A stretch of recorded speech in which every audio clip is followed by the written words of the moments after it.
아침 7시에 하늘에서 눈이 내렸어요. 보셨나요?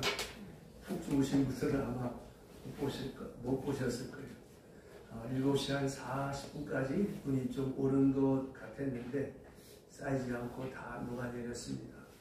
이 눈이 올 때마다 저는 생각나는 말씀이 있어요. 소아 데레사 성녀가 한 말 가운데 하나님의 은총이 눈처럼 내린다 그랬어요. 눈이 내릴 때, 혹은 비가 올 때 하나님의 은총이 내게 내리는구나. 얼마나 좋습니까? 이렇게 생각할 수 있다는 것이 얼마나 좋습니까? 제가 고등학교 다닐 때, 그때는 이제 국가 그 시책으로 에너지자라고 해서 12월 달에 일찍 방학을 했어요. 그래서 이제 성탄을 앞두고 연극도 하고 찬양도 준비하고 했던 그런 시절이 있었습니다. 지금은 이 지식정보사에 들어서 너무 바빠서 그런 시간적 여유가 없는 것이 너무나 참 안타까운 때가 많습니다. 근데 중요한 것은 그때 모여서 연극도 하고 또 여러 가지 그 찬양도 준비하고 이 성탄 2부 행사를 준비하고 그래서 성탄 2부 예배를 드리고 교회에서 이제 떡국을 끓여 먹고 그리고 이제 구역별로 새벽송을 도는 거예요. 집집마다 새벽송을 돌면 또 집사님들 소문 가게에서 선물을 준비해요. 또 이 마대 포대기 같은 거에 쫙 담아가지고 이 새벽에 들어와서 그걸 나눠서 지역에 이제 좀 어려운 사람들한테 나누어 주었던 그런 기억이 있는데 지금 그렇게 하고 싶어도 할 수가 없습니다. 민원이 들어와서 소음공해로 시끄러워지기 때문에 그 아름다웠던 새벽송 돌던 시간이 없어졌습니다. 자, 이렇게 사람들은 평범했던 것, 그것이 비로소 지나온 다음에 아름다운 추억이었구나, 그때가 참 귀한 것이었구나 하는 것을 우리가 뒤늦게 깨달을 때가 많습니다. 그래서 말입니다. 평범하다고 생각하는 것들을 질문할 때 우리는 많은 것을 새롭게 회상하고 깨달을 수가 있습니다. 다 안다라고 하는 그런 생각, 그것은 어떤 의미에서 다시 한번 내가 알고 평범하게 지냈지만 그걸 다시 한번 생각해 볼 때 새로운 것을 우리가 익히 알 수가 있는 것입니다. 그 양희은 씨의 노래 가운데 인생이라는 노래가 있습니다. 나이가 들고 보니까 봄철에 피었던 꽃이 그렇게 아름다운 것을 이제서야 내가 알게 되었는데, 자, 몰랐던 건가요? 다 알았죠. 평범한 겁니다. 알았지만 뒤늦게 아는 거예요. 그 다음에 또 그 가사에 보면 누군가가 나에게 다시 한번 생을 살 수 있게 해준다라고 할지라도 나는 그렇게 하지 않을 거야. 왜냐하면 지금이 좋으니까. 여러분, 항상 우리는 평범한 것에서 얻을 수 있는 소중한 가치와 진리를 잊어버리고 망각하고 살아갈 때가 많습니다. 보세요. 몸이 건강할 때는 건강함의 소중함을 몰라요. 몸이 아파 보세요. 내가 이렇게 건강했다고 하는 것 자체 하나만 해도 얼마나 큰 축복입니다. 그런데 우리의 마음이 너무 분주한 거예요. 또 너무 부요한 거예요. 그래서 소박한 것에 대한, 평범한 것에서 주는 소중한 진리를 발견하지 못할 때가 많습니다. 파스칼이 그랬죠. 저 하늘에 빛나는 별빛처럼 내 마음에 양심의 별이 빛나고 있다. 여러분, 세월을 살아가는 가운데 우리 양심의 별이 무뎌져서 감각을 잃어버릴 때도 많지만, 그러나 여러분, 감각이 없다고 해서 없어진 것은 아니잖아요. 언제나 내게 들려오는 소중한 양심의 소리에 귀를 기울일 때 하나님의 음성을 우리가 들을 수가 있는 것입니다. 보세요. 밝은 대낮에도 달은 떠 있어요. 안 보입니다. 왜? 태양이 너무 강하기 때문에. 언제 보일까요?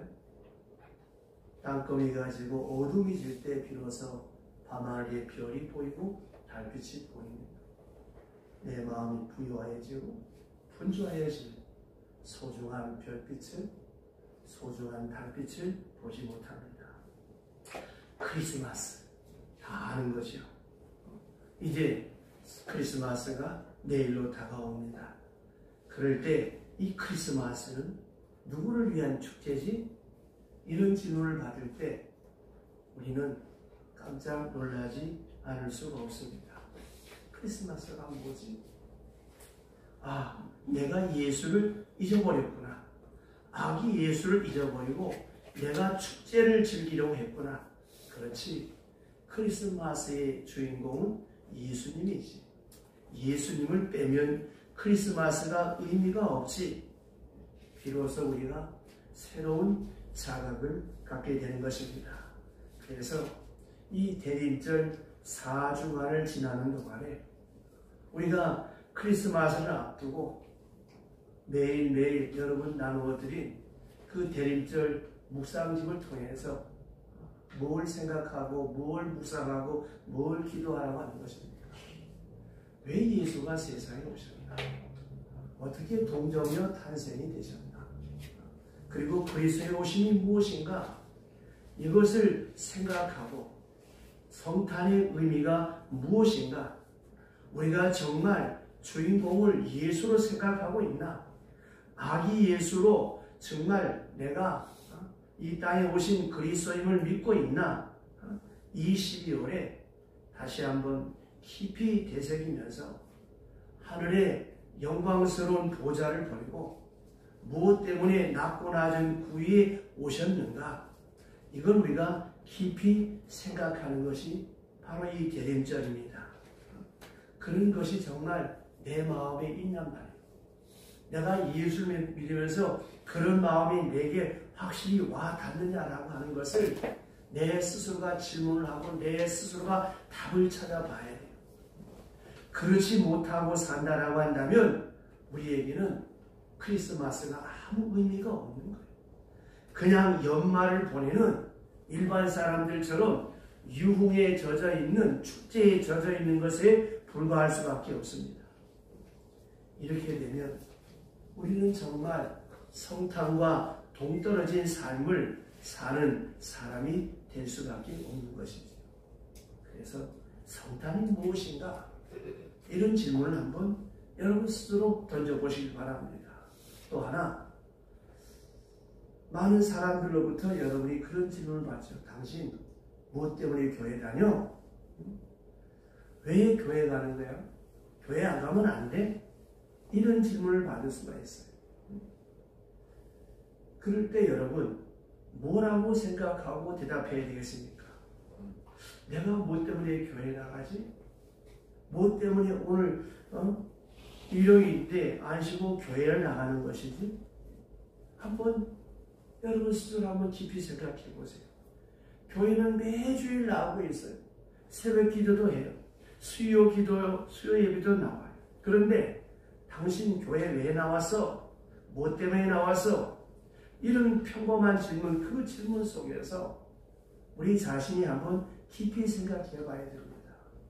아, 내가 지금 교회 뭐하러 나왔지? 내가 습관적으로 나왔나? 아니면 내가 누구 만나러 왔나? 무슨 봉사하러 왔나? 회의하러 왔나? 내가 교회 왜 나왔지? 예배 왜 나왔을까? 하나님께 내가 정말 경배하러 나왔나? 근데 하나님은 의식 속에 없고 그냥 타성과 습관에 젖어서 그냥 주일이니까 내 교회 가는 사람이니까 교회 안 가면 또 전화 올 거니까 이렇게 해서 교회에 왔다면 그 예배는 형식화되어 버리고 말 것입니다. 그래서 말입니다. 우리는 이런 평범한 질문 속에서 우리 자신을 다시 한번 찾아보아야 돼요. 이 성탄절에 성탄의 의미가 뭔가? 내가 왜 교회를 다니나? 내가 왜 예수를 믿나? 자, 우리 다 예수 믿습니다. 그런데 예수 믿는다고 하는 의미가 뭡니까? 당신 예수 믿는다는 게 무슨 뜻이야? 이렇게 누가 질문하면 예수 믿는다는 게 뭘까? 나에게서 그런 생각을 우리가 한번 깊이 냉철하게 생각해 봐야죠. 여러분, 예수를 믿는다는 게 뭘까요? 예수를 믿어서 내가 죄사함 받고 구원받고 하나님의 자녀가 되고 예수님을 닮아가는 생활, 그게 예수 믿는 것인데, 그런데 구원받은 감격도 없고 천국에 대해서, 하늘나라에 대해서 내가 아무 개념도 없고 특별한 생각도 없고 그저 교회는 다니지만 여전히 세상 욕심이 그대로 쌓여있고 내가 하나도 변화되지 않고 이렇게 한 해 한 해 지나가고 또 새해를 맞는다면 그 예수 믿는다는 게 무슨 유익 있고 무슨 이득이 있겠습니까? 이 점을 깊이 생각해 봐야 됩니다. 여러분, 우리 속담에 소금 먹으면 물 먹기 말이야 그랬어요. 예수를 믿으면 뭔가 좀 달라져야 되지 않겠어요? 서랍계 3년이면 풍어를 읊는다는데 오늘 이 아침에 저와 여러분 한번 냉정하게 한번 살펴봅시다. 다른 사람 다른 게 그런 얘기 할 거 없어요. 우리 자신 한 사람 한 사람이 정말 내가 예수를 믿는다는 것이 무엇인가? 그러면서 이제 많은 것을 여기서 깨달을 수 있고 찾을 수가 있겠죠. 내가 이렇게 믿으면 안 되지. 정말 내가 구원받은 어떤 감격이 있나? 내가 지금 예수 믿는 거 맞아? 내가 지금 성도가 맞나? 내가 권사가 맞아? 내가 집사가 맞아? 내가 목사 맞나? 여러분, 국회에서 그 말이 맞죠? 이게 나라냐? 이게 나라냐? 저는 그걸 보고 뭘 생각했는지 아세요? 이게 교회냐? 네가 목사냐? 나는 그 생각을 했어요. 여러분, 정말로 내가 예수를 믿느냐라고 하는 그 질문 앞에서 한번 생각해 보세요. 예수님이 누구예요? 예수님이 누구긴 누구야? 그게 아니죠. 근데 정말 예수님에 대해서 모르고 많은 성도들이 예수를 믿어. 예수가 누군지도 모르고 예수를 믿으면 안 되겠죠. 그래서 여러분 한번 생각해 보십시다. 예수님이 누구입니까? 지난 시간에, 지난주에 말씀드렸죠. 예수께서 이 땅에 오시는데 600년 전부터 하나님의 예언의 말씀이 선자들을 통하여 예언자를 통하여 계속 예언되고 고지되었어. 그리고 결국 그 말씀대로, 약속한 말씀대로 이 땅에 오셨어. 예언이 성취가 되었어. 그래서 이 예수의 이름에 대해서 마태는 그 이름에 의미가 있다고 오늘 말씀에 마지막에 23일 함께 같이 읽었던 말씀 중에 보면 예수의 이름을 특별히 임마누엘이라고 이렇게 정의하고 있습니다. 임마누엘, 사람의 이름이 아니죠. 왜냐? 거기에 하나님이 들어가 있습니다. 임마누엘이 사람이 아니라 하나님이라고 하는 것은 하나님의 이름, 그 엘샤다이, 이 엘이라고 하는 히브리 말이 하나님이라는 말, 이 엘이라고 하는 이름이 들어있습니다. 이거는 사람에게 쓰는 그런 언어가 아닙니다. 그런데 사람이라는 이름, 사람에게 이 이름을 적용했다라고 하는 것은 무엇입니까? 예수 그리스도께서 하나님이 아들로 이 땅에 오시고 하나님이 본체시구나라고 하는 것을 우리에게 가르쳐주고 있어요. 그래서 임마누엘이라고 하는 뜻은 우리가 잘 이해하려면 예수님에 대해서 보다 더 확실하게 우리가 알 수가 있습니다. 성경에 임마누엘이 기록된 구절은 3군데밖에 없어요. 이 임마누엘이라고 하는 이름이 귀한 이름인데 이사야서에 2번, 마태복음에 딱 1번 나옵니다. 3번밖에 나오지 않아요. 이사야 7장 14절에 가서 보면 그러므로 주께서 친히 징조를 너희에게 주실 것이라. 보라, 처녀가 잉태하여 아들을 낳을 것이요 그 이름을 임마누엘이라 하라. 여기에 임마누엘이라는 이름이 나오고, 그 다음에 이사야 8장 8절에 가서 보면 홀로 유다에 들어가서 가득하여 목에까지 미치리라. 임마누엘이여 그가 펴는 날개가 내 땅에 가득하리라 하셨느니라. 여기에 또 임마누엘이 나오고, 오늘 주신 말씀 마태복음 23절에 임마누엘 이름이 나오고 있습니다. 이사야 7장 14절을 인용한 말씀이 마태복음 1장 23절에 기록이 되어 있습니다. 보라, 처녀가 잉태하여 아들을 낳을 것이요 그의 이름을 임마누엘이라 하리라 하셨으니 이를 번역한즉 하나님이 우리와 함께 계시다 함이라. 이렇게 되어 있어요. 그러니까 임마누엘 할 때 임마누 하면 우리와 함께 계시다. 엘 하나님. 그러니까 하나님이 우리와 함께 계시다. 누가? 하나님이. 그게 임마누엘입니다. 신앙생활이 뭘까요? 예수 믿는다는 말이 뭘까요? 하나님이 우리와 함께 하심을 믿고 살아가는 것.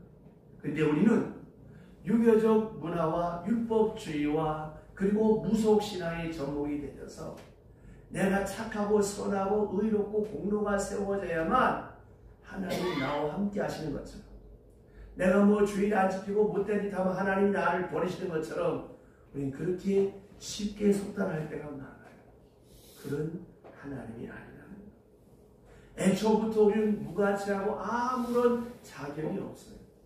그래도 불구하고 하늘에 계신 하나님이 우리 가운데 오시고 나와 함께 하신다. 이 사실을 믿고 살아가는 사람이 예수 믿는 사람이고 예수를 믿는다는 것입니다. 나는 전능하신 아버지 하나님, 천지의 창조주를 믿습니다. 나는 그의 유일하신 아들 우리 주 예수 그리스도를 믿습니다.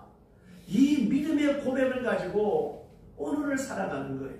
이게 바로 예수를 믿는다는 것입니다. 자, 여러분에게 지금 누가 함께하고 있나요? 누가 여러분에게 힘이 되나요? 누구를 의지하고 여러분이 사십니까? 내가 누구와 함께하고 사느냐는 말이에요. 하나님과 함께 사는 것이 신앙생활이고, 하나님과 함께 계시다라고 하는 사실을 믿는 것이 예수를 믿는 것이고, 그것이 우리의 힘이 되고 우리의 소망이 되어져야 된다라고 한 것입니다. 그런데 세상 사람들은 어떻습니까? 예수 안 믿는 사람들은 어떻습니까? 자기가 믿을 대상이 세상에 없어. 오로지 돈이야. 그래서 돈으로 새 보호벽을 쌓고 방호벽을 쌓고 소위 말하는 보험을 드는 게 돈이에요. 왜냐하면 돈이 있어야 사람 무시하고 돈이 있어야 어디 나가서 뭔가를 할 수 있으니까. 옛말에도 무일푼이면 무한세계라고 했어요. 그런데 여러분, 과연 돈이 우리의 모든 걸 지켜주나요? 그렇지 않잖아요.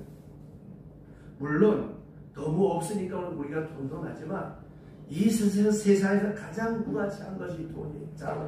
자식하고 돈 바꿀 사람 있어요? 요새 다들 뭐 세상에 엉망이니까 글을 못 읽겠지만 어쨌든 두 번째, 여러분 돈하고 여러분 목숨 바꿀 수 있는 사람 있겠습니까? 없잖아요. 그래서 시편 146편에 도림이 없는 인생을 의지하지 말고, 방배 권력자 의지하지 말고 야곱의 하나님으로 자기의 도움을 삼는 사람은 복이 있다고 했습니다. 그래서 사람들이 돈의 노예가 돼요. 돈을 좀 벌면 뭐합니까? 국회의원 하겠다 그러잖아요. 그것도 안 되는 사람들은 조그마한 권력이라고 뭐 시의원이고 구의원 이런 거 하려고 하는 이유가 다 자기 명예 때문에. 그 권력을 잡으면, 힘을 얻으면 뭔가 할 수 있는 것처럼 힘을 쓰고 몸부림을 치지만, 이 속담이 뭐라고 했어요?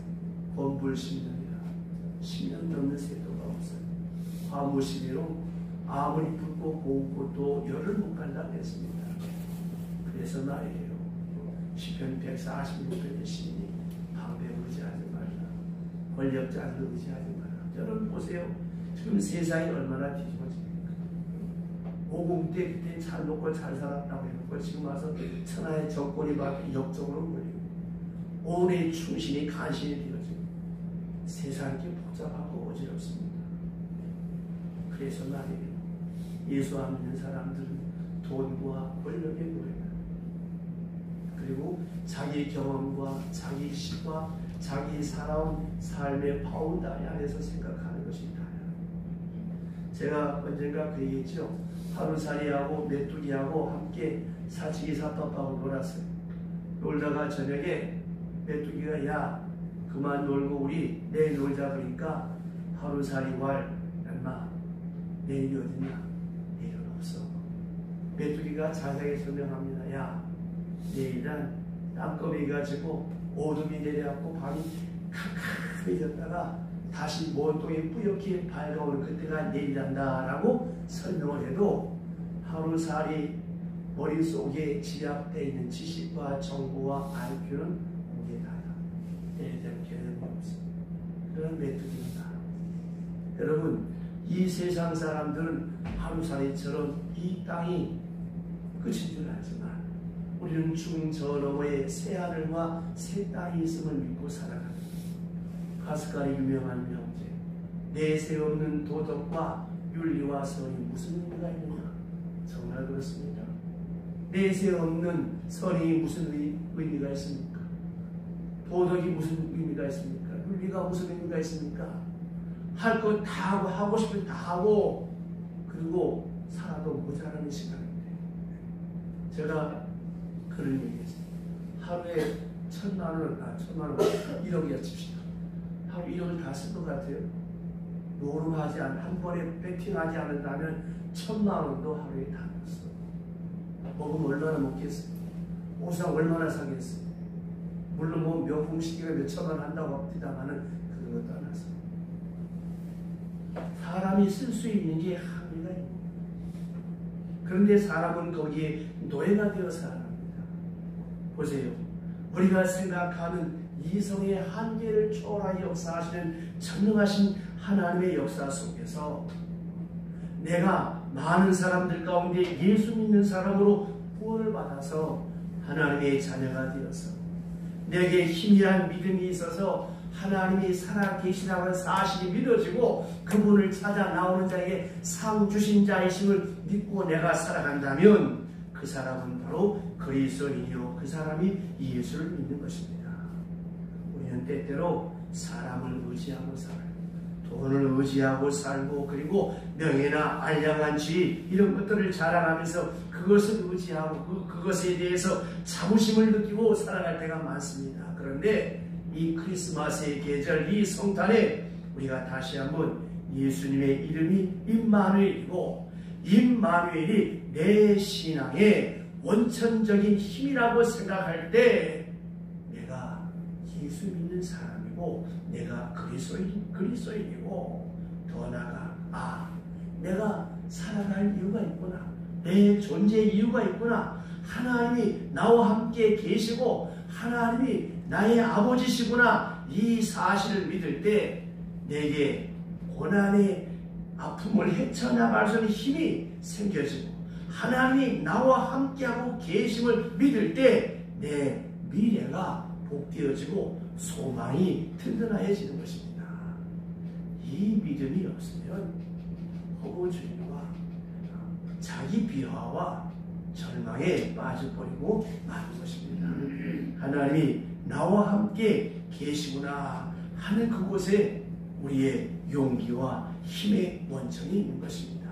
자, 임마누엘, 예수의 이름은 임마누엘이라고 하는 것입니다. 이 임마누엘을 우리가 믿는 것이죠. 예수를 믿는다라고 하는 말이 뭐냐? 임마누엘을 믿는 거예요. 그럼 임마누엘이 뭐냐? 하나님이 함께 계시다. 하나님이 우리의 가정에 함께 계시고 하나님이 내 일터에 함께 계시고 하나님이 우리 자녀들과 함께 계시다는 사실을 믿는 거예요. 이 사실을 믿는 것이 바로 예수를 믿는 것입니다. 그러니까 내가 예수를 믿는다라고 하는 것은 나 혼자 사는 것이 아니고 내가 세상적인 어떤 자랑거리로 사는 것이 아니라 하나님이 나와 함께 계시다.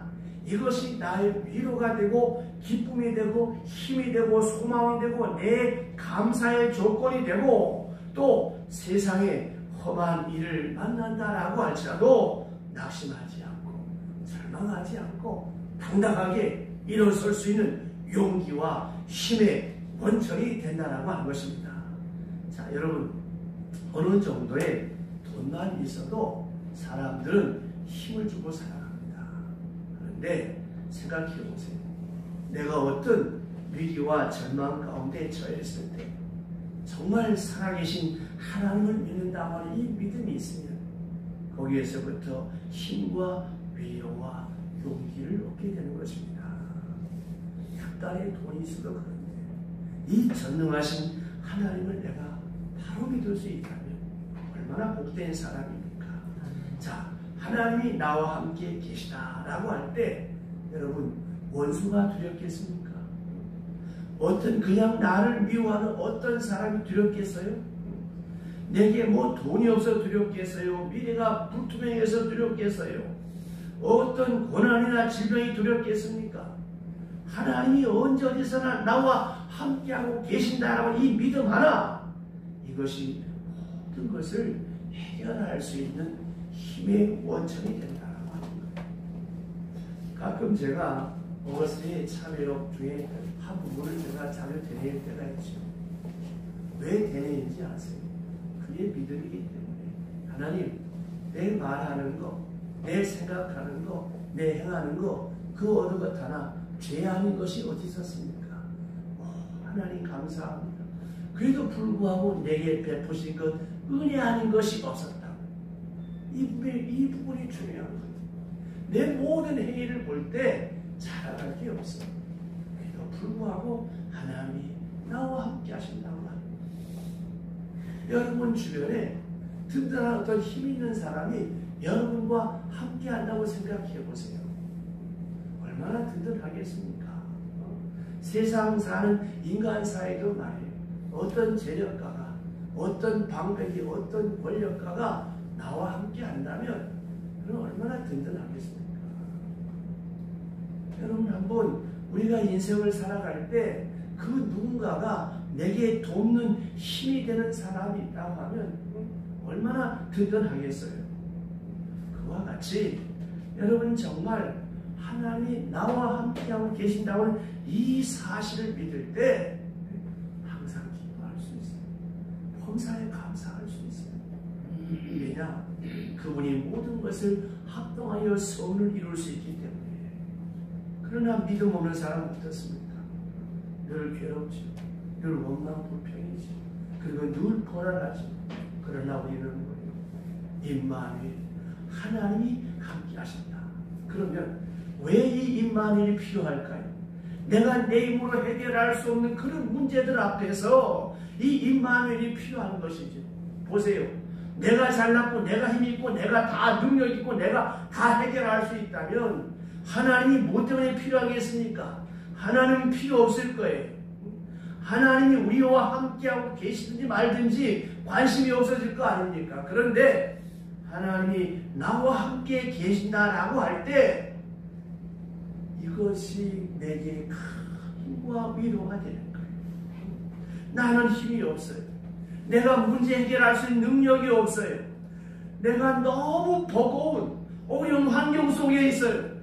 내가 너무 힘든 고난의 삶을 살아요. 속된 말로 팔자가 너무 안 좋아서 너무 괴롭게 살아. 이럴 때 하나님이 필요한 거 아니에요. 그러니까 여러분 사람이 너무 잘 나갈 때 신앙이 무너질 수밖에 없어요. 늘 말씀드렸잖아요. 가난한 사람이 예수 믿는 것보다 부자가 예수 믿는 게 훌륭하고, 무식한 사람이 예수 믿는 것보다 지성인이 예수 믿는 게 훌륭하고, 병들어서 예수 믿는 것보다 건강해서 예수 믿는 게 훌륭하고. 여러분 평안할 때 조심하세요. 평안하면 자꾸만 기도의 무릎이 약해져 하나님께로 나오는 발걸음이 자꾸 무디해집니다. 그러니까 사람이 너무 잘나고 평안하면 이제 내 신앙의 균열이 가죠. 너무 건강하면, 너무 넉넉하면 신앙이 떨어질 수밖에 없는 거예요. 그래서 하나님께서 우리에게 때로 고난을 주시죠. 어떨 때는 좀 감당하지 못할 시련도 있고, 어떤 때는 내게 눈물 나는 일도 있고, 가슴 아픈 일도 있고, 질병도 있고. 왜 그런지 아세요? 그래야 내가 하나님을 붙들고 살기 때문에. 사도 바울은 자기 자신에게 있는 육체의 가시를 위해서 40일씩 금식 기도를 3번씩 했다. 그 가시가 뭐냐? 정확한 병명은 없지만 많은 성경학자들이 추적하기를 간질이었다. 설교하다가 거품 물고 뒤로 넘어져 보세요. 얼마나 민망하겠습니까? 뭐 바울 좋아하는 사람만 있었겠어요?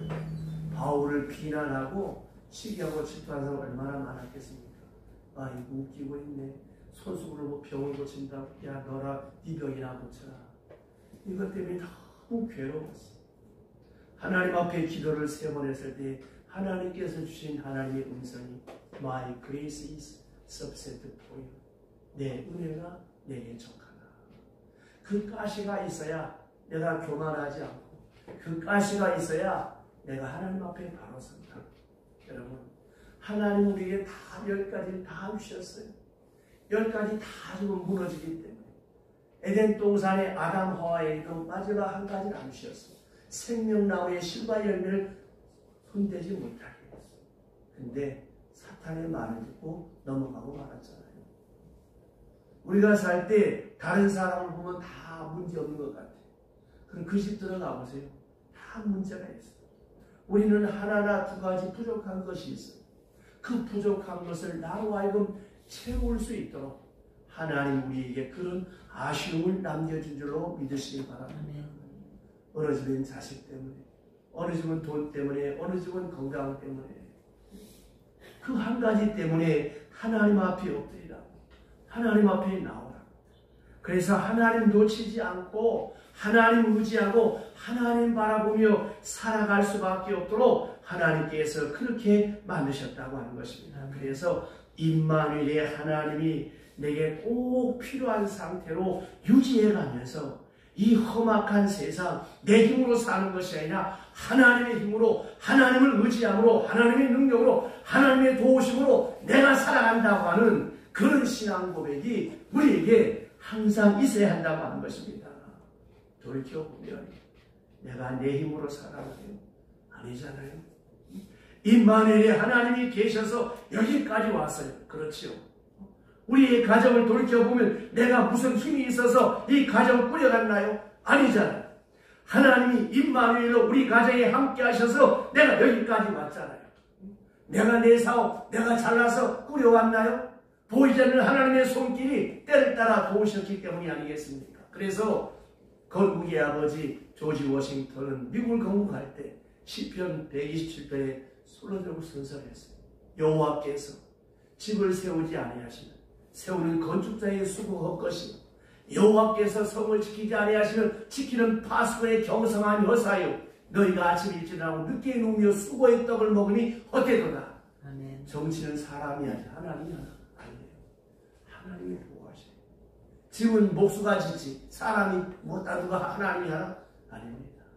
다리가 왜 떨어집니까? 건물이 왜 무너집니까?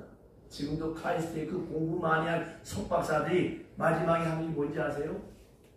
믿음 없는 과학자들은 돼지머리 옆으로 고쳐요. 지금도. 생각해보세요. 이게 얼마나 무식한 행위입니까? 믿음 없으면 그렇습니다.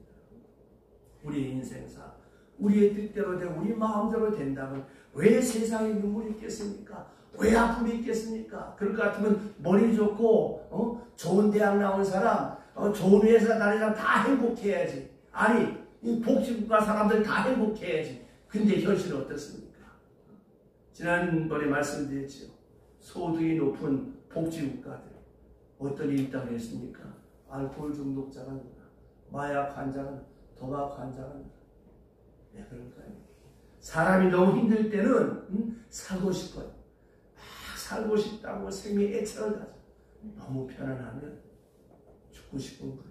그러니까 사람은 삶의 문제와 죽음의 문제가 항상 병행하는 것입니다. 우리가 우리 스스로 애쓰고 수고한다고 다 될 것 같으면 뭐 때문에 예수 믿습니까? 뭐 때문에 하나님 의지합니까? 안 되기 때문에. 우리가 여기까지 이렇게 나와서 예배 드릴 수 있는 이것도 내 힘인가요? 처음에 내가 교회 나올 때 뭐 내 힘으로 나왔다고 생각하죠. 그러나 여러분 배우에서 여러분 위해서 기도할 사람이 있었고 여러분이 맞닥뜨린 어떤 사건을 통해서 하나님은 여러분을 부르신 일로 믿으시기를 바랍니다. 아멘. 우리 교회가 여기까지 이렇게 올 수 있었던 거 무슨 사람이 잘나서인가요? 누가 이거 출중한가요? 생각하면 벌써 부도났어야 돼. 그런데 여러분, 하나님의 은혜로 여기까지 왔잖아요.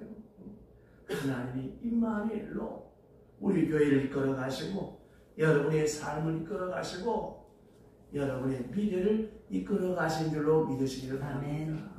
이번 성탄에 우리 가운데 오신 예수, 그 예수는 누굽니까? 우리와 함께 하시기 위하였습니다. 어떨 때 함께 하십니까? 내가 기도 열심히 하고 내가 주일 잘 지키고, 아니요. 내가 가장 괴로울 때, 가장 비천할 때, 내가 가장 힘들어할 때 언제나 그분은 나와 함께 하십니까? 우리 고등학교 다닐 때 담임 선생님이 그런 질문이 있대요. 세상에 좋은 친구가 누구냐? 뭐 이렇게 다 답들을 잘했어요. 다 틀렸다. 세상에 가장 좋은 친구는 내가 가장 처절했습니다. 내가 가장 비참했습니다. 제일 먼저 생각나는 친구. 어느 때라도 찾아갈 때 나를 반겨줄 수 있는 친구 5만 사귀면 나는 인생을 성공한 거다. 그때 웃었어요. 5명? 아이고 많은데 웬걸? 살아보시는 아시잖아요. 정말 내가 다 떨어먹고 내가 빚더미 앉았어요. 내가 찾아갈 때 나를 반겨줄 친구가 있습니까? 그때 선생님 말씀하신 그분이 예수 그리스도이시다. 너희가 살다가 어려움이 있을 때 언제나 하나님을 떠나라. 그런 아버지 세상 친구 몇만 살려라. 정말 내 명 살기 어렵습니다.